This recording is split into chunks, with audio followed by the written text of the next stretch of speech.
Баршаларыңызға қайырлы күн достар, менің каналыма қош келдіңіздер.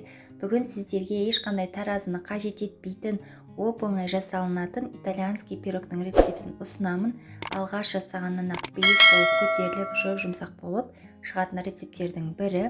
Ең алдымен 2 жұмыртқамызға 12 ас қасық шекерімізді саламыз. Жақсылап араластырып болғаннан соң сүтімізді қосамыз.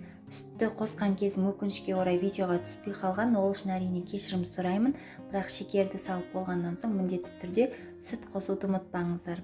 Сүт қосқаннан соң сұйық майымызды қосамыз, тағы да миксермен жақсылап араластырамыз.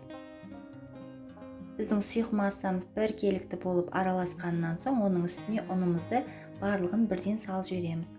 Ұнымыздың үстіне қопсытқыш саламыз.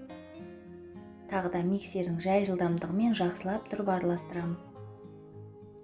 Достар, егер сіздерге видео ұнап жатса, достарыңызбен бөлісулеріңізге болады. Менің каналымның алға қарай дамуы үшін менің каналыма тіркеліп кетулеріңізді сұраймын. Алдағы уақытта көптеген рецептерді шығарып отыратын боламын. Достар, көріп тұрғандарыңыздай массамыз дайын. Осы видеодағыдай сұйықтықта болуы қажет. Келесі кезекте арнайы формамызға саламыз. Содан соң қызып тұрған печкеде 170 градуста 30-40 минут аралығында біздің пирогымыз қызарып көтерілгенше пісіріп аламыз.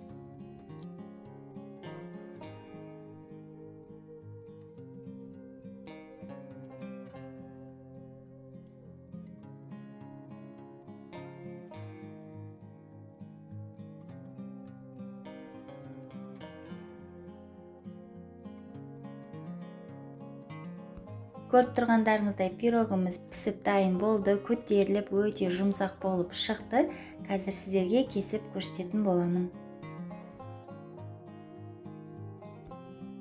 Өте жұмсақ, сондай нәзік болып шықты. Бұл пирогты алғаш жасағаннан ақ дәл осылай көтеріліп, жұмсақ болып шығатынына сенімдімін. Міндетті түрде жасап көруге кеңес беремін. Сіздерге ұнайды деген ойдамын. Егер видеоны соңына дейін қараған болсаңыздар, лайк басып, астына өз пікіріңізді қалдыруды ұмытпаңыздар. Сіздермен болған Әсел, баршаларыңызға рахмет достар.